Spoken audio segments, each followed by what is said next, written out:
오늘 3강입니다. 여러분 지난 2강 수업 재밌으셨어요? 오늘은 좀 더 재밌을 겁니다. 오늘은 척 테이블탑부터 허실까지 해볼 겁니다. 이 척 테이블탑부터 허실까지를 여러분들이 한눈에 쭉 보시면 어떤 생각이 드실까요? 잘 모르시겠죠? 이 모든 골반 주변 근육의 효율적 움직임에 관한 것입니다. 그러니까 고관절이 어떻게 움직이는 것이 바른 것이냐에 대해서 여러분들이 자세히 배우실 겁니다.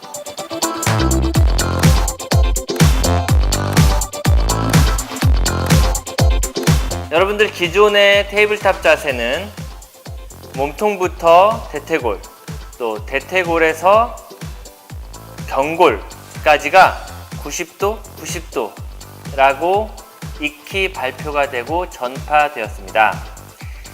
박철영이 이 각도에 의문을 제기했지요. 그래서 이렇게 바뀌었습니다. 대퇴골과 경골이 90도보다 크게, 즉 발이 무릎보다 더 앞에 나가도록 위치합니다. 양쪽 다 그렇게 하는 거죠. 이 상태가 척 테이블탑입니다. 자, 호흡이 되고 있지요. 임프린팅이 되고 있지요. 이 상태에서 랭슨, 즉 척추의 늘림이 일어나고 있습니다. 척 테이블탑. 자, 다리를 이제 왼쪽부터 내려보겠습니다. 자, 이제 다시 보겠습니다.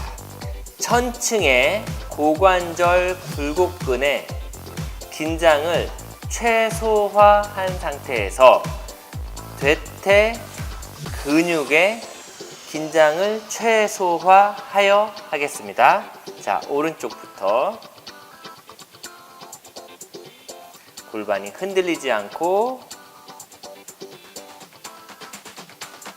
자, 왼쪽부터 내리면 고관절 굴곡근의 사용을 최소화하여서 진행하겠습니다. 척 테이블탑, 이브 젠트리의 프리필라테스에서 빠뜨린 부분을 박철영이 채워 넣은 것입니다.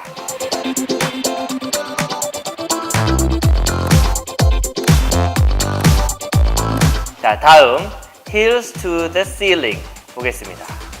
자, 척 테이블탑에서 시작합니다. 고관절 굴곡근의 사용을 최소화하고 발이 무릎보다 앞에서, 자, 이 상태에서 이제 척 테이블탑에서 Heels to the Ceiling으로 갑니다. 다시 무릎을 접으면, 조금 전에 이브 젠트리가 빠뜨린 것을 제가 넣었다고 했는데요. 이것이 Heels to the Ceiling까지 이어집니다.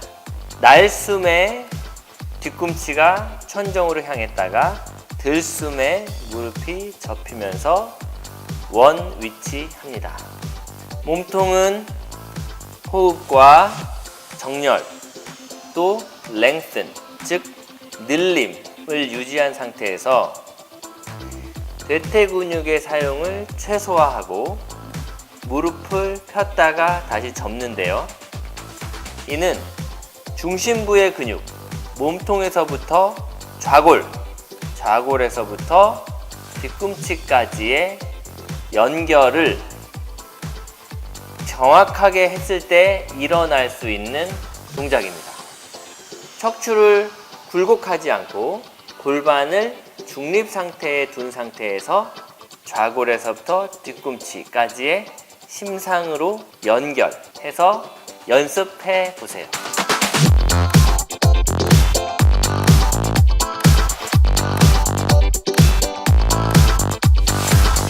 자, 다음 작두 Heels to the Ceiling이 이루어진 상태에서 대퇴골이 몸통과 이루는 각도가 90도보다 더 작아지게 됩니다. 이게 작두라는 원리인데요.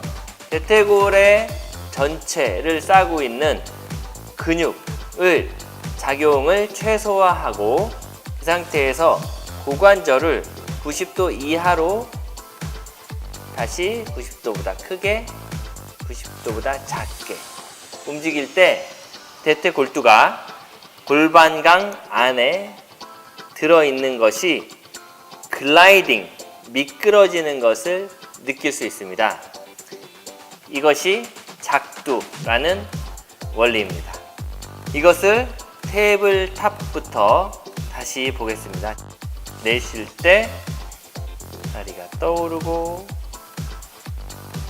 고관절 굴곡근을 최소한으로 사용하고 척스 테이블탑, heels to the ceiling, 고관절의 작두. 다시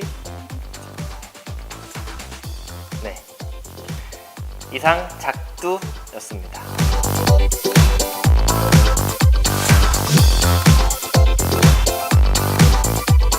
이제 그 12번째 게으른 스트레치 하겠습니다. 먼저 가위 앉기로 앉습니다.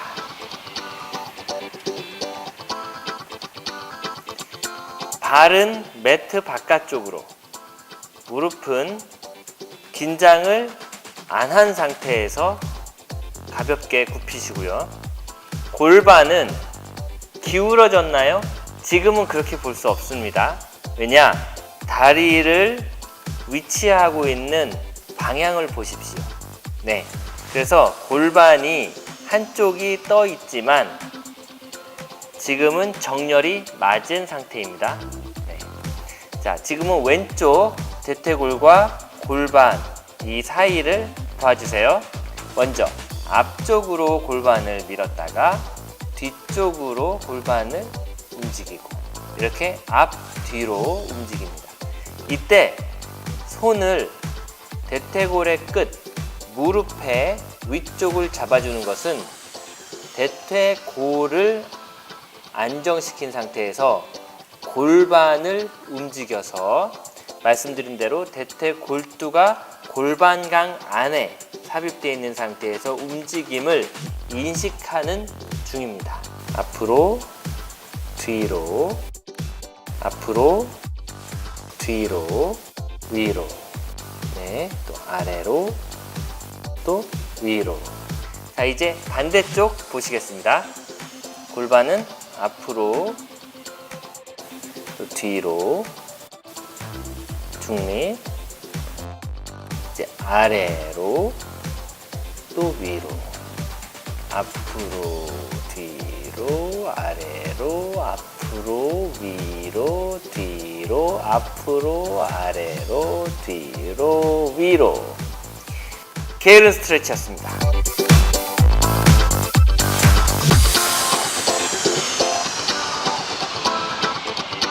이제 스모 해보시겠습니다. 자, 발을 조금 더 넓게 두시고 척추를 1선에서 아래쪽 수직으로 낮춥니다. 다시 위로 늘림, 천천히 아래로 늘림. 이때 상상을 고관절을 굽히는 것을 먼저 생각하세요. 다시 늘림, 올라오고. 무릎 먼저 아니고 고관절을 먼저 굽히는 것을 상상하면서 하시겠습니다. 자, 3번. 1번 올라왔다가 둘, 셋. 자, 이제 발이 무릎보다 더 앞쪽에 위치하도록 하겠습니다. 발은 긴장하지 않고 바닥의 마찰력을 최소로 사용하도록 합니다. 이제 경기용 스모 보실까요? 여기서 몸이 대각선 뒤쪽으로 다시 올라옵니다.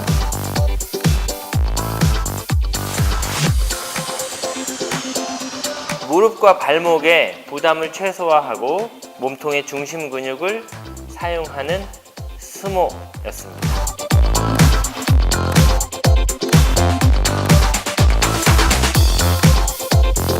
다음 런지 보실게요. 자, 일어나셔서 자, 런지.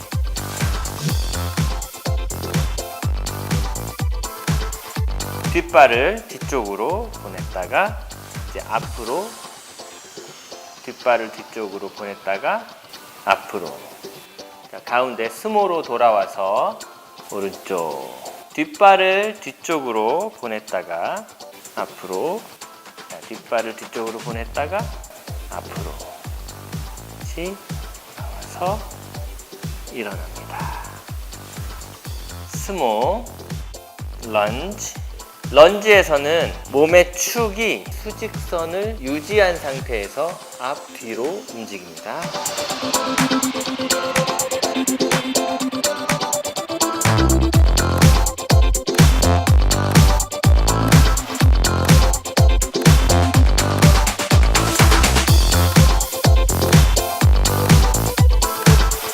이제 허실을 배우겠습니다. 허실은 스모로 앉다가 고관절 살짝 굽혀진 상태에서 중심축을 한쪽 방향으로 옮기는 것입니다. 그렇죠.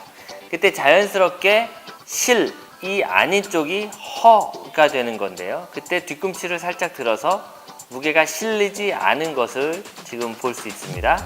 다시 가운데로 돌아와서 다시 반대쪽을 볼 때 중심은 오른쪽에 실려 있고 왼쪽은 뒤꿈치가 들려질 정도로 중심축이 오른쪽으로 옮겨진 것입니다. 다시 처음부터 보겠습니다. 스모, 앉다가 고관절이 먼저 굽혀지고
이렇게 척 스테이블탑부터 허실까지 배우셨습니다.